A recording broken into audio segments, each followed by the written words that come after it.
Em 2009, foi construído na Bolívia um hotel com a seguinte peculiaridade: todas as suas paredes são formadas por blocos de sal cristalino.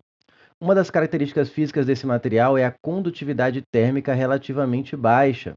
Então, ele conduz energia térmica pela parede, a energia térmica atravessa a parede bem lentamente, o que faz com que as temperaturas de dentro e de fora se mantenham mais ou menos estáveis. Demora, porque quando ela conduz muito rápido, se fica quente lá fora, fica quente dentro do apartamento, do quarto, que, enfim.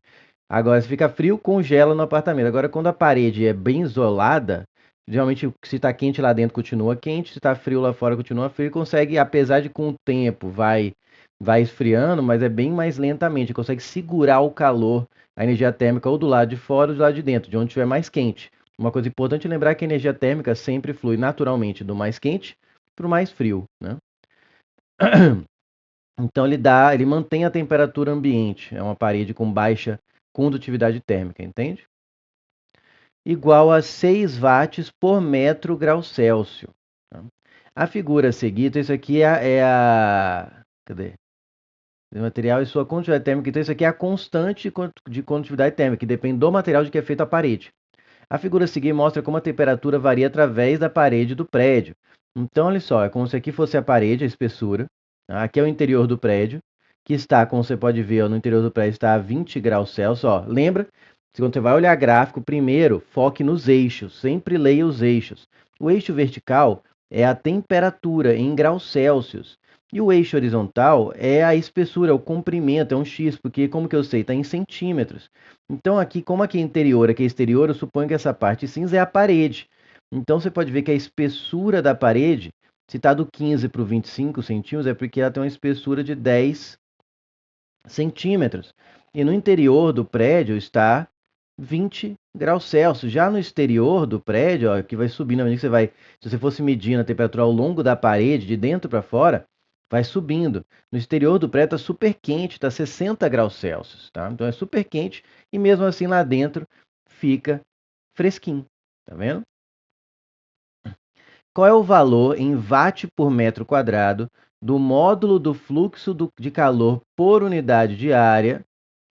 Então, além de dar a unidade, watt por metro quadrado, você vai ver que fluxo é dado em watt, é como se fosse uma potência, né? É energia ao longo do tempo. O fluxo de calor por unidade de área que atravessa a parede. Só que ele não quer exatamente o fluxo, ele quer o fluxo por unidade de área. E às vezes isso acontece em exercício, é bem comum. Ele, em vez de pedir o fluxo, pede o fluxo por área, mas basta lembrar a equação do fluxo. Vamos lembrar? Fluxo de calor, fluxo de transferência de energia térmica. A equação do fluxo de calor é φ de fluxo, φ é uma letra grega, né, que lembro que seria o F grego, é igual K, que é a constante de condutividade térmica do material de que é feita a parede, vezes A, que seria essa área que você pensar a parede em 3 dimensões, se você pensar ela aqui em 3 dimensões, né? Essa aqui seria a área da parede, isso aqui seria a lateral. Então, vezes a variação em temperatura, ou seja, quanto maior a condutividade térmica, maior é o fluxo. Quanto maior essa área de contato, maior é o fluxo. Quanto maior é a diferença de temperatura entre dentro e fora, mais rápido é o fluxo. E quanto mais espesso, dividido por L, que seria essa espessura aqui. Quanto mais espessa é a parede, menor é o fluxo. A inversa é proporcional. Tá? Então, vamos colocar essa equação aqui. É bom escrever de novo para você memorizar. K vezes A vezes ΔT sobre L, mas se atentar ao que ele quer, ó, o fluxo no SI ele é dado em watt e a área em metro quadrado, a espessura em metro, aqui em graus Celsius, seria em Kelvin no SI, né? Mas aqui ele deu a equação em graus Celsius, né? Deu a unidade do constante em graus Celsius. Se bem que variação em graus Celsius e Kelvin é o mesmo valor, é bom lembrar disso. E aqui o K, eu vou usar isso aqui, ó, watt por metro grau Celsius, tá? É importante fazer essa análise dimensional para saber o que está mexendo. Então, ó, como ele quer watt por metro quadrado, o que ele fez? Ele fala que é o fluxo de calor por unidade de área. Para você pegar a equação do que ele quer, basta pegar a unidade de área e passar dividindo.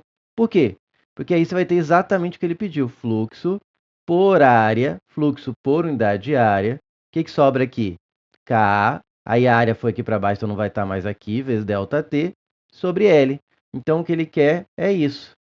Φ sobre A, tá certo? Quem que é o K? 6, já está na unidade correta. Eu percebi, pelo menos, que, em geral, nas questões que eu tenho feito por enquanto, a UFSM não é de querer trabalhar muito em cima de você ficar convertendo unidade. Às vezes tem, mas muitas vezes já dá tudo na unidade certinha. Variação de temperatura foi de 20 para 60. Só que ele queimou. Aí você podia ficar na dúvida, mas você quer no sentido ou no outro, né? No sentido, mas realmente o quê? É no sentido do quente para o frio. O fluxo, na verdade, ó. Essa aqui é a parede, né? O fluxo está acontecendo de calor, ó. Como o exterior está mais quente, ele está vindo de dentro para fora. Mas como ele quer em módulo, não precisa se preocupar aqui. Basta pegar 60 menos 20, que é a variação de temperatura entre dentro e fora, e colocar aqui 40. E a espessura, falei da unidade de medida, a espessura tem que converter.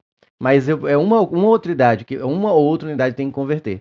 Tá? É bem pouquinho, normalmente. Ou são nas de matemática, eu estou na dúvida. Depois você dá uma olhada aí, mas acho que é porque eu voltei a fazer física agora, eu acho que nas duas. Muitas vezes já dá com unidade de medida já ajustada. Mas aqui não, ó, tem uma que eu tenho que trocar. Porque você tem que olhar para o gráfico. Quem não prestou atenção nos eixos do gráfico, erra, né? Então, sempre preste atenção nos eixos do gráfico. Antes de olhar para o miolo do gráfico que está acontecendo, leia o que significa cada eixo, tá? Está aqui em centímetros, e aqui a unidade está em metro, aqui está em metro quadrado, então aqui tem que ser em metro. Como que eu converto centímetros para metros? Você divide por 100 ou multiplica por 10 a menos 2. Tanto faz, como você preferir aí. Eu gosto de escrever multiplica por 10 a menos 2, porque fica mais linear, não fica fração sobre fração. Ocupa mais espaço, né? Se fica fração sobre fração. Aí eu vou simplificar. Corta aqui, corta com 10. E aqui em cima vai ficar 6 vezes 4, 24. E o 10 a menos 2, quando eu mando ele de baixo para cima, do denominador para o numerador, sem trocar de membro da equação, né? Quando eu passo para o outro membro, eu passo o 10 a menos 2, mesmo multiplicando. Mas como eu estou aqui no mesmo membro, eu só passo de baixo para cima, eu vou usar uma propriedade da potenciação que fala que, quando eu inverto a base, eu troco o sinal do expoente.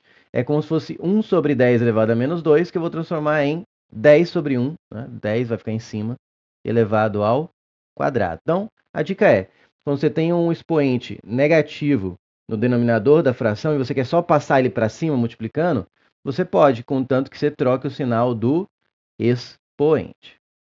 Então, ficou 24 vezes 10 ao quadrado. Você pode ver que aqui não está com notação científica, não tem potência de 10, então eu vou fazer a conta. Basta colocar 2 zeros. E vou lá. Está aí já em watt por metro quadrado. É o fluxo de energia, de calor, energia térmica, em movimento, né? Por unidade de área. Gabarito, D de dado.